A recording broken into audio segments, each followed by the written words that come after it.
नमस्कार सर्वांना, कसे आहात तुम्ही सर्व? मस्त ना? नयन कलाकृतीमध्ये आपले सर्वांचे मनपूर्वक स्वागत आहे.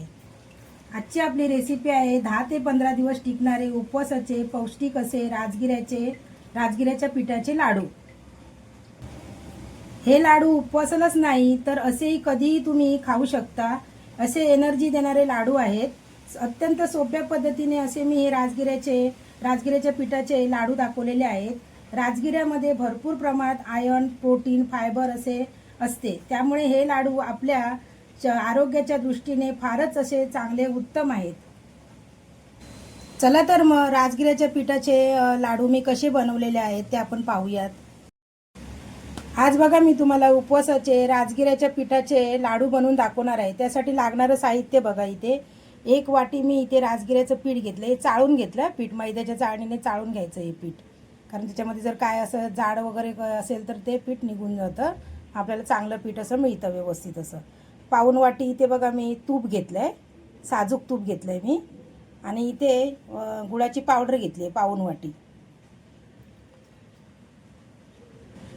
गुळाचं प्रमाण तुम्ही कमी जास्त करू शकता. आणि मी इथे पावडर घेतली आहे. तुम्ही गुळ पण किसून घेतलात तरी चालेल, पण किसून घ्यायचा गुळ.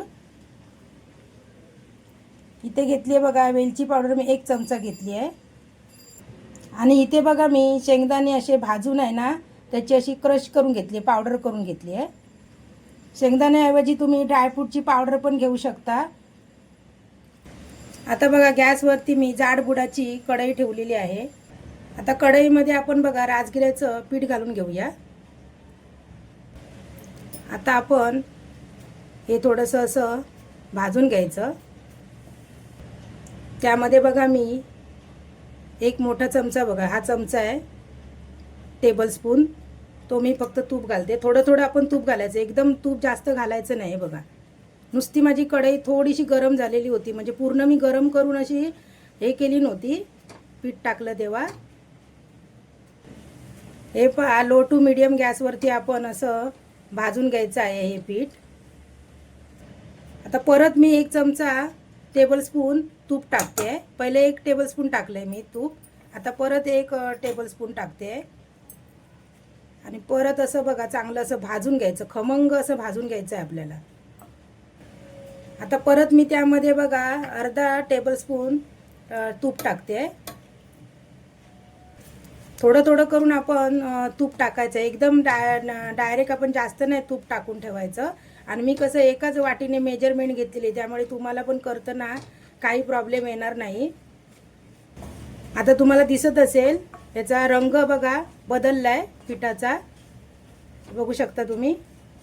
आता बघा मी शेंगदाण्याची भरड टाकते. त्यामध्ये 3 चमचे घेतलेली मी, म्हणजे पाव वाटी घेतलेली भरड.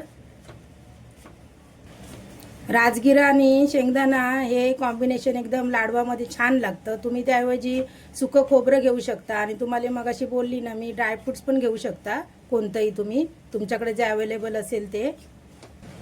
हे बघा असं चांगलं असं परतून व्यवस्थित खमंग असं भाजून घेतलं आहे मी. आता आपण गॅस बंद केली आहे. आता मी ह्याच्यामध्ये काढून घेते परत. आता आपण बघा एका पसरट थाळीमध्ये असं काढून घ्यायचं, म्हणजे पसरट भांडं घ्यायचं. पसरट भांडं याकरता सांगितलं तुम्हाला, कारण हे थंड झाल्याशिवाय आपण बाकीचे जिन्नस टाकू शकत नाही, म्हणून तुम्हाला सांगितलं पसरट भांड्यामध्ये हे काढून घ्यायचं म्हणून. आता बघा हे थंड झालं आहे मिश्रण. आता आपण त्यामध्ये हे बघा गुळाची पावडर टाकून घेऊया. आता आपण त्यामध्ये वेलची पावडर पण घालूया. आणि हे सर्व मिश्रण आपण बघा हातानेच असं मिक्स करायचं आहे. हे पहा सर्व मिश्रण मी मिक्स करून घेतलेलं आहे. आता मला ना थोडंसं याच्यामधलं तूप घालावं लागणार आहे बघा.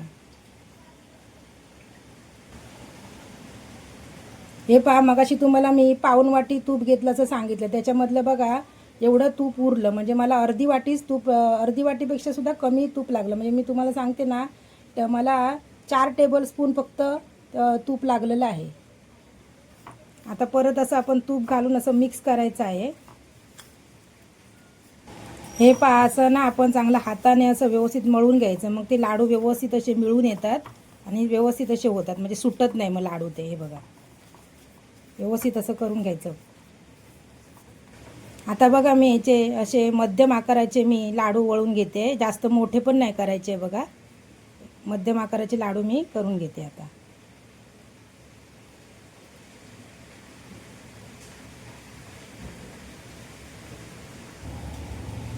हे बघा अशा प्रकारे मी एवढ्या मध्यम आकाराचे मी लाडू बनवून घेते. अशा प्रकारे बघा मी घेतलेल्या साहित्यामध्ये 13 लाडू आपले बनवून तयार झालेले आहेत. उपवासाचे राजगिऱ्याचे पौष्टिक राजगिऱ्याच्या पिठाचे पौष्टिक असे लाडू तुम्हाला आवडले असतील तर जास्तीत जास्त लोकांपर्यंत शेअर करा. अजूनपर्यंत चॅनलला सबस्क्राईब केलं नसेल तर चॅनलला सबस्क्राईब करा. व्हिडिओ संपूर्ण पाहिल्याबद्दल मनापासून धन्यवाद.